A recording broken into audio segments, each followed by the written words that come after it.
232 രൂപ കിട്ടുന്ന ആളുകളുടെ വേതന UGC ശമ്പളം വാങ്ങുന്ന ശ്രീ ജയരാജന് മനസ്സിലാവണമെന്നില്ല. അതെന്താ CITUവിനും ഇളവരം കരിവിനും മാത്രമേ ഉണ്ടാക്കാൻ കഴിയൂ? SFI ആരുടെയും ഭാവി ഇല്ലാതാക്കിയിട്ടില്ലേ? രൂപീകരണം തൊട്ട് അല്ല, SFI ആരുടെയും ഭാവി ഇല്ലാതാക്കിയിട്ടില്ലേ?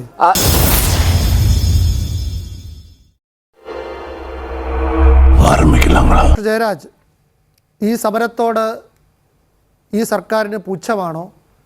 ഇവർ ചോദിക്കുന്നത് ദിവസം 700 രൂപ എന്ന തെരഞ്ഞെടുപ്പ് വാഗ്ദാനമാണ്. എല്ലാവർക്കും 700 രൂപയെങ്കിലും ദിവസക്കൂലിയായി ഉറപ്പാക്കുമെന്ന്. അങ്ങനെയാണ് 21,000 രൂപ ചോദിക്കുന്നത്.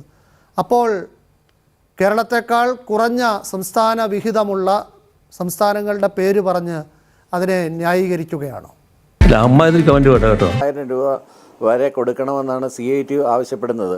CITU അവരുടെ കൂടെ നിൽക്കുന്ന സമരം, അതിനകത്ത് ഏറ്റവും വലിയ സംഘടനയാണ് CITU. ആശാ വർക്കർമാരുടെ ഏറ്റവും വലിയ സംഘടനയാണ്. പക്ഷേ നമ്മൾ ഈ സെക്രട്ടേറിയറ്റിന് മുമ്പിലെ സമരത്തിൽ കണ്ടത് എന്താണ്?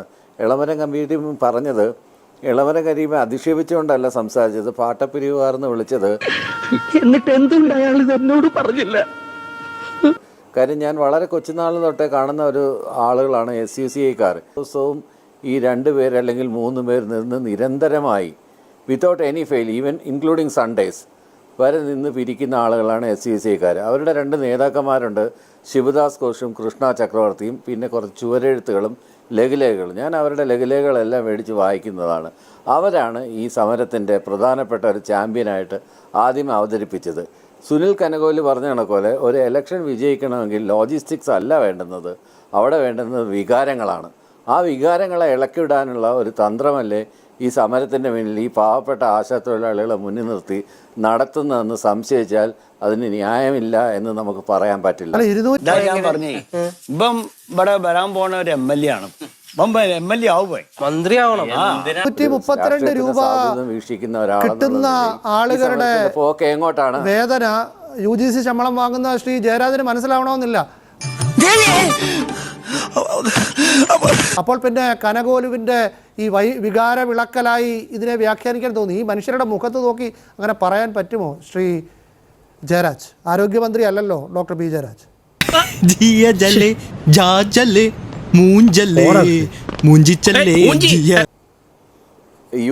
UGC ശമ്പളം മേടിക്കുന്നത് ഞാൻ ജനിച്ചു വീണ ഉടനെ തന്നെ UGC ശമ്പളം മേടിച്ച ആളൊന്നുമല്ല. 2013 ജോലിക്ക് കയറിയ ഒരാളാണ്.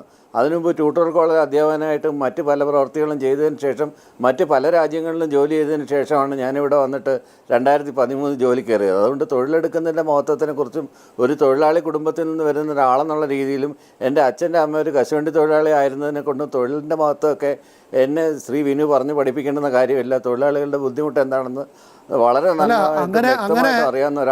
അറിയാവുന്ന ഒരാൾ, ഒരുപാട് തൊഴിൽ സമരങ്ങളിൽ പങ്കെടുത്തിട്ടുള്ള ഒരാളാണ്. സത്യമാണോ ഈ പറയുന്നത്? അറിയാവുന്ന ഒരാൾ ഈ ഇളമരം കരീമിൻ്റെ ഭാഷയിൽ സംസാരിക്കരുത്. അദ്ദേഹം ഗ്വാളിയർ റയോൺസിലെ തൊഴിലാളിയായിരുന്ന ആളാണ്. തൊഴിലാളിയുടെ ബുദ്ധിമുട്ട് അറിയാവുന്ന ആളാണ്. പാട്ടപ്പിരിവുകാരെന്നും ഈർക്കിൽ പാർട്ടി എന്നും ഒക്കെ അധിക്ഷേപിക്കുന്നത്. ഈ നവലിബറൽ ആശയങ്ങളും കൊളോണിയലിസവും ക്യാപിറ്റലിസവും തമ്മിലുള്ള ഒരു അന്തർധാര നിനക്കറിയാലോ. അതിന്റെ ബഹിസ്ഫുരണമാണ് ഇതൊക്കെ. അത് ആശാ വർക്കർമാരെ ഉദ്ദേശിച്ചല്ല. അല്ലെ, അവരല്ലേ സമരം ചെയ്യുന്നത്? സെക്രട്ടറിയുടെ മുന്നിൽ ഇരിക്കുന്നത് ആരാണ് നടത്തിയത്? ആശാ വർക്കർമാരുടെ ആശാ വർക്കർമാരെ അല്ല ഉദ്ദേശിച്ചത്. അത് SUCIക്കാരെ മാത്രമാണ്. ആശാ വർക്കർമാരുടെ ഒരു സംഘടന ഉണ്ടാക്കിക്കൂടെ? അത് കെട്ടിവെക്കണ്ട.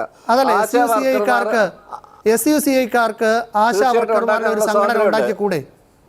അതേടാ, കട്ടുമോട്ടിച്ച് നടന്നപ്പോഴും ജയിലിൽ കിടന്നപ്പോഴും നമ്മൾ ഒന്നായിരുന്നു. ഇപ്പൊ എനിക്കൊരു മൂടറച്ചു നായപ്പോ ഈ പഴയ ചങ്ങാതിയെ വേണ്ടടാ. അതെന്താ CITUവിനും ഇളമരം കരിവിനും മാത്രമേ ഉണ്ടാക്കാൻ കഴിയൂ?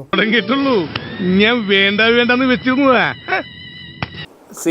CITU സമരം നടത്തുമ്പോൾ CITU സമരം എന്ന് പറയുകയും SUCI സമരം നടത്തുമ്പോൾ ആശാ വർക്കർമാരുടെ സമരം നടത്തുകയും ചെയ്യുന്ന പറയുന്ന ഇരട്ടത്താപ്പിനെയാണ് നമ്മൾക്ക് അംഗീകരിക്കാൻ ബുദ്ധിമുട്ടുള്ളത്. അല്ല, അവരത് ഒളിച്ചിരിക്കുകയല്ലോ. ഈ ആശാ വർക്കർമാരെ സംഘടിപ്പിച്ച മിനി എന്ന് പറയുന്ന SUCIയുടെ നേതാവ് അവർ ഒളിച്ചിരിക്കുകയല്ലോ. അവർ സമരമുഖത്തല്ലേ? CITU സമരം നടത്തുമ്പോൾ അത് CITUവിന്റെ സമരമായും മറ്റുള്ള സംഘടനകൾ സമരം നടത്തുമ്പോൾ അത് ആശാ അതല്ല, ഇവരുടെ കൂടെ ഈ സമരത്തെ SUCIയുടെ സമരമായി ബ്രാൻഡ് SUCI നിരോധിത സംഘടനയാണോ? SUCI നിരോധിത സംഘടന എന്നല്ല ഞാൻ പറഞ്ഞു. SUCIയുടെ ഒരു ട്രാക്ക് റെക്കോർഡ് കേരള രാഷ്ട്രീയത്തിലെടുത്ത് പരിശോധിച്ച് കഴിഞ്ഞാൽ ഇഞ്ചിനീയറിംഗ് കോളേജുകളിൽ അതിൻ്റെ പ്രവർത്തനം തുടങ്ങുകയും ഒരുപാട് എഞ്ചിനീയറിംഗ് കോളേജ് വിദ്യാർത്ഥികളുടെ ജീവിതവും ഭാവിയും ഇല്ലാതാക്കുകയും ചെയ്തൊരു സംഘടനയാണ് SUCI. SFI ആരുടെയും ഭാവി ഇല്ലാതാക്കിയിട്ടില്ലേ? SUCIയുടെ രൂപീകരണം തൊട്ട് അല്ല, SFI ആരുടെയും ഭാവി ഇല്ലാതാക്കിയിട്ടില്ലേ? അത് പരിശോധിക്കപ്പെടാൻ ഇന്നുകൂടി പൂക്കോട് ഉണ്ടല്ലോ. തീർച്ചയായിട്ടും പൂക്കോട് കോളേജിൽ മരിച്ച സിദ്ധാർത്ഥന്റെ അച്ഛൻ ഇന്നുകൂടി മാധ്യമങ്ങൾക്ക് മുന്നിൽ വന്ന് പറഞ്ഞതാണ്. യുവമോർച്ചയാണ്